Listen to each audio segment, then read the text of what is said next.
Hello and welcome to another video in the series Archaeology in Islam.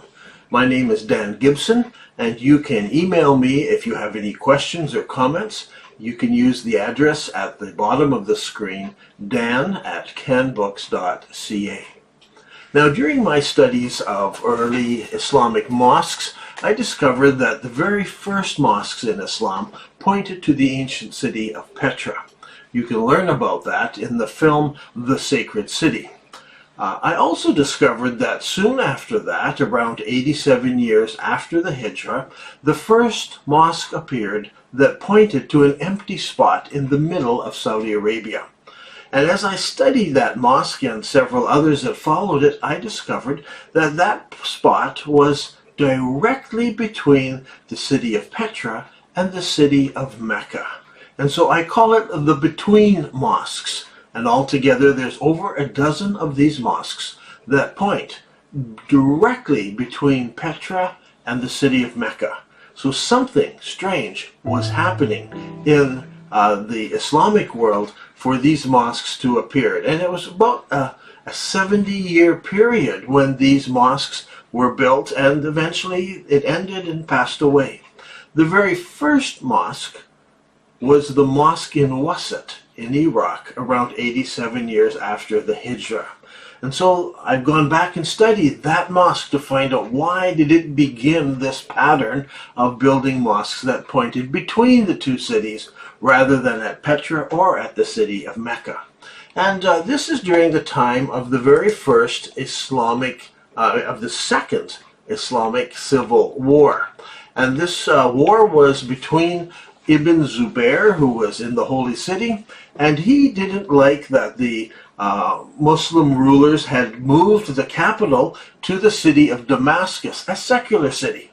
He felt that it should point to the holy city, to Masjid al-Haram. And so he rebelled and said, no, I'm going to be Caliph and we're going to have the correct pointing of the mosques to this place, which clearly was the city of Petra. Now, during the fighting that took place, he became desperate, and at one point he moved the rock down to Saudi Arabia. And we can point that out. We look at it in the film to discover about when the rock was moved to Saudi Arabia. As far away from the Umayyads as he could get it, he moved that rock down. And then the people of Kufa joined him in his new Qibla, praying towards the rock in Saudi Arabia, in the empty, barren valley down there, a place called Mecca. Now, later on, a few years later, the people built a new Masjid al-Haram in that place. And so the rock was there, and eventually they had to build the Kaaba and build all the other things around it. And we have found an inscription in Saudi Arabia on the rocks. It's in a place, in a region called Humma in Namur, and it is northwest of Taif. It's about 60 kilometers from Mecca. And in this spot, someone has been writing away on the rocks. There are over 60 different inscriptions that were made and different things that were said. One of those inscriptions is very important because of what it contains. It begins with the Shahada, there is no God but Allah, and Muhammad is his prophet. And it continues on then and talks about this is the year when Masjid al-Haram was built, constructed. And very clearly there is a date on this inscription. And the date is 78 years after the Hijrah.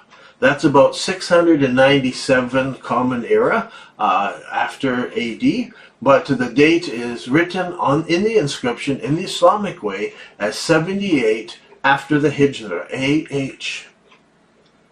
So we can clearly date when Masjid al-Haram was constructed in Mecca. We have a date, we have an inscription that was written the year that it was built. And so it's a clear witness that that is when the Masjid al-Haram exists in Mecca. Before that, all of the mosques pointed to Petra in the southern part of Jordan. Now, we have the clear dates, and so we can ask ourselves, why in the world would this mosque come along now and point itself to the between position? Why would it do that? And so to understand that, we need to understand something about the man who built that mosque. His name was Hajjaj bin Yusuf al-Thaqafi. And he's the one that started this building and pointing between. And he's an interesting character. So we need to understand a little bit about the history that was taking place. If you remember, I said this was the Second Civil War. It began, Ibn Zubair is the one who demolished the sanctuary. He destroyed the Kaaba, knocked it all down, leveled it to the ground, just some foundation left there. And he placed the black rock on a cradle, like the word there was tabut in Arabic. It's like a cradle. There's some silk over it, and there was the black rock, and he had it there. And then the Umayyads attacked. The armies came down from Damascus. They attacked, and the war went on for several years. Now, a man named General Hajjaj, he enters the picture. He's the one later who builds this mosque. But he enters the pictures, and the Umayyads sent him down to put down the rebellion and restore law and order and to open up access to the religious sites. And al-Hajjaj, he was an extremely capable and ruthless statesman. We have existence, we know he existed, we have his seal, we have coins, and so forth from his time. He even made his own coins when he later became more powerful. He was a very strict character. He was harsh, he was demanding, he was the master who ruled, and he was widely feared, and later on, after his death, he was very controversial. People wrote about him and asked questions because he didn't always obey the caliph, he didn't always obey the rulers. And at the very heart of this controversy is this changing of the Qibla. Now, al-Hajjaj was born around 41 years after the Hijrah. He was born in Taif to a poor family. They were poor people. They were stone carriers and builders. He grew up there. People gave him a nickname. It wasn't a very nice name. They called him the little dog, Kuleib, the little dog. And that name just followed him everywhere he went. People who didn't like him, they would use that name. He later became a schoolmaster and taught the people there, the young boys, how to read and how to write. And later on, people made fun of him because he was a schoolmaster. And at that time in Islam, they were looking for warriors, looking for men who could fight. And here comes this guy who's a schoolmaster. Now, when Marwan, the caliph, assumed the throne in 64 AH, al-Hajjaj headed off to Damascus. And he was looking to better himself, and he entered the security force of the caliph.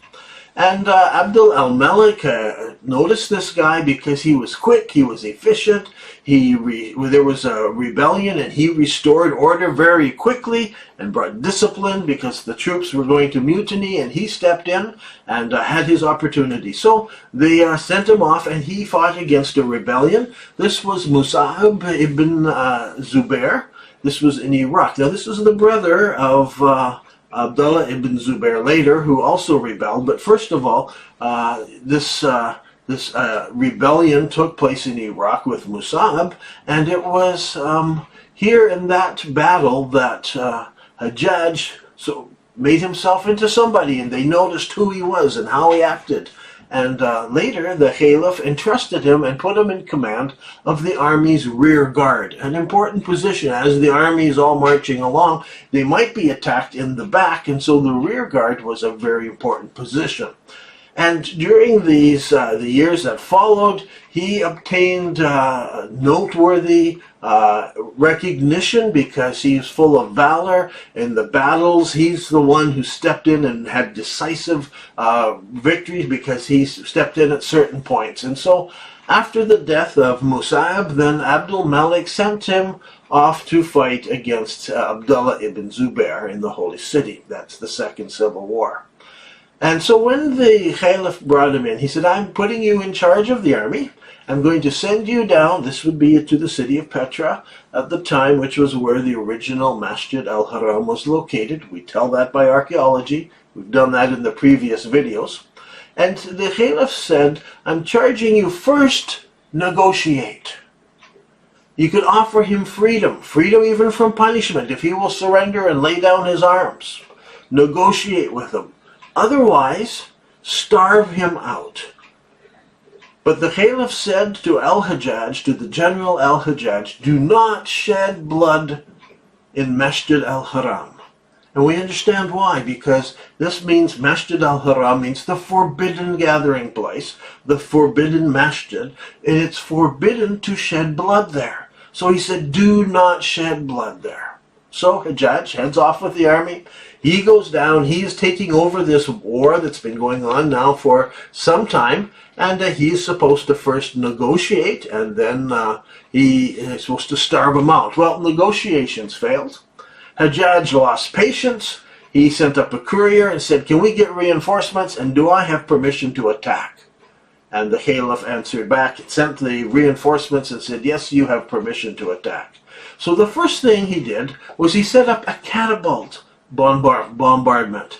And I guess, he still doesn't want to shed blood in the place, so he's got this catapult, or maybe several, we're not sure, but we know at least one, and they were lobbying rocks into the very holy place to frighten the people, to scare them, so before he attacks. And we have a record of this that says in the record the war took place between Ibn al-Zubair and al-Hajjaj for 6 months and 17 nights in the center of the city. The word here, center, is the button, the very bowels of the city. And one witness said, I saw the manjanik, that's the name for the catapult. It was men pulled down on one side, pulled the bar down and twanged it, and would throw the rocks in. It's like a trebuchet. He said, I saw the manjanik with which the stones were being hurled. He said the sky was thundering and lightning, and the sound of the thunder and the lightning rose above that of the stones so that it masked it. So the Kaaba was damaged. One witness said it looked like the torn bosom of a mourning woman. The siege then lasted for 7 months, and at the end, 10,000 men deserted from Ibn Zubair and joined al-Hajjaj, and so he was very successful in winning over a great deal of the army. But Ibn Zubair and his younger son were killed during the fighting. They were in a ruined building, a large building beside the Kaaba area. They had barricaded themselves into there, and in the film we show you one of the doors of that building and show you where the barricade took place. And in the film we show you the catapult stones that the archaeologists uncovered as they followed through this battle. So General Hajjaj, he won the war.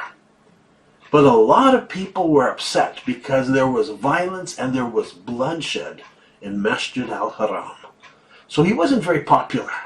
But the Caliph made him a hero, gave him presents, and he made him the governor of the Hajjaj and of Yemen and Yamama, and now he was the governor. This is where he changes from being a general to being the statesman. He is now in charge of an area. And so he steps in and he takes control of this area. And during this time, he rules with an iron hand. He gets things in order, gets people working together, gets doing things. And he is opposed by some of the companions of Muhammad. The word here is the Sahaba, the companions, the friends of Muhammad. And they oppose why he shed blood in the Masjid al-Haram. Why? Because of the way he rules, and so they oppose him. So he begins to persecute them. And during his lifetime, he killed 4 of the companions of Muhammad. Now, in 75 years after the Hijrah, the Caliph appointed him to be not only the ruler of those areas previously, but he added to it the whole province of Iraq, and this now included the whole eastern part of the Islamic world.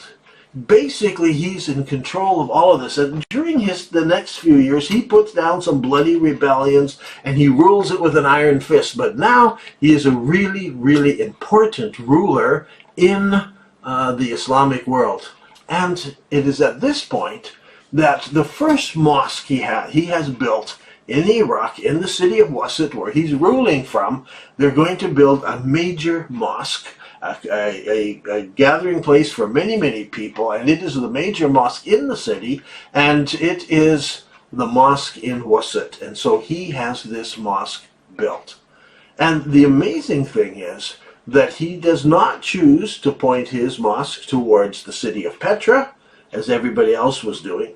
He did not choose to point his mosque to Mecca, as a few of the new rebels are doing at the time. He is stuck. Where is he going to point his mosque? And so he points it directly between Petra and Mecca. He doesn't want to choose either of them. And he's followed by mosques in Damascus and Basra, the desert palaces, the city of Haran, and even in Raqqa, one of the main mosques in that city. They point to the between position. Over a dozen mosques all point between. Now, why? Why would he do this? Well, obviously, he doesn't want to point to the mosque to the city of Petra. That's the city he invaded. That's the city he destroyed. He bombarded it. He used the catapult stones to knock it down what was there. That was a city of rebels. And besides, Petra had pagan temples in it. It had the temple to Hubal. It had the temple to Allat. It had all these temples in it. And he disdained that. He wanted a more pure Islam, and that's a terrible place. And besides, the Black Rock isn't even there. And everything's knocked down. So, should he then point his mosque to Mecca? Well, there's a bunch of rebels. They're still holding out down there, and that's where the Black Rock is. But that's not Masjid al-Haram. He doesn't accept that one, so he chooses his own middle location. I will put my Qibla will be there. And during his lifetime, that's where the mosques pointed that he had built. That's where they pointed their Qibla. And now, he was criticized. And the Caliph Walid was criticized because Caliph Walid allowed him to do this, to point his mosque there. So later writers like Jahiz, they include the setting of the Qibla of Wasit among the misdeeds of Caliph Walid. So they're looking back some years later. He's writing about the Caliph Walid, and he said, this guy was not a good caliph. And one of the things he points out is that Caliph Walid allowed the setting of the Qibla of Wasit as a misdeed of Caliph Walid. So this is Jahiz writing about Caliph Walid and pointing out the Qibla issue. So we know even from the history books that the setting of the Qiblas was a controversial thing, and later writers are pointing this out to us. Now, how did Hajjaj convince the Caliph to let him pick his own Qibla? Well, if you look at his history, you'll discover he had an inside track. He had a daughter who he married off to the son of the Caliph, and that's Mansur. Caliph Mansur was married to the daughter of Al-Hajjaj. So these guys are all working together, and they're not terribly religious in some ways, and so the Qiblas during this time were different. And that's what I find astounding, that during this period we have some mosques, brand new mosques being built that still point to Petra. There are some brand new mosques that are being built that are now pointing to Mecca. And we also have Hajjaj building his mosques now pointing directly between.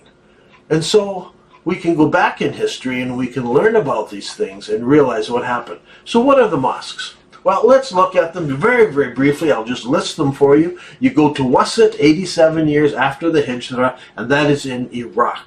The next one we find is in Damascus, in Syria itself, and in Basra, in Syria as well. Hayr al-Gharbi in Syria, Also Hayr al-Sharqi, also in Syria. Baalbek in Lebanon, the main mosque, points to a between position. Raqqa, as we said, main mosque in Raqqa points to a between position. This is in Syria. Up in Turkey, in Haran, there's the mosque and the university. They point to a between position. In Jordan, we have some of the forts there. We have in Udra, we have the Umayyad, in Udra we have the Ottoman fort, and it's not you're not going to look at the fort we look there. There's the Roman fort that's all around it, but right in the middle, the Umayyads build a mosque, and you see it's at angles to the rest of it because it's pointing directly between Petra and Mecca. Khirbat Khan is Zabib is in Jordan as well. Qasr Ain al-Sil is in Jordan. Al-Fudian is up in Mafraq in Jordan. All these point between. Qasr al-Qarna in Jordan points between. And Azraq Fort in Mosque, you'll see it. There's the fort. It's again, it's an old fort that's there, but the mosque is at odds with it. It's turned a little bit because it points directly between these two. So the General Hajjaj has a huge influence on the development of Islam during his lifetime. He's very important in manipulating and changing things at the time. But after he died, his influence gradually waned, his popularity disappeared, and the popularity of Masjid al-Haram in Mecca with the black stone, it's growing to be more and more popular. And eventually, no one builds mosques anymore that point between. And soon, that's forgotten about. And we had no clue about this happening until archaeologists and historians began to uncover ancient foundations of mosques. And it gives us a glimpse of what happened. And so we go and we look at the histories that are written down, and we begin to see, now we understand from the history why some of these mosques point the way they do. In the same way, parallel mosques in North Africa and in Spain that we've talked about, they only were there for a couple of years, and then it passed out of popularity. And eventually, all of the mosques all around the world pointed to the city of Mecca in Saudi Arabia. And the others, the Petra, the Between, and the Parallel, were all forgotten, and only Mecca survived. This is why it is important to understand archaeology and Islam. Now, that brings us to another interesting question. Why is Petra not mentioned in the Quran? Many people have written and asked me that. And it's a good question. And the answer is, it is mentioned. Petra is in the Quran. And we will cover that in the next YouTube video in this series, Archaeology and Islam. I'm Dan Gibson, and thank you for watching.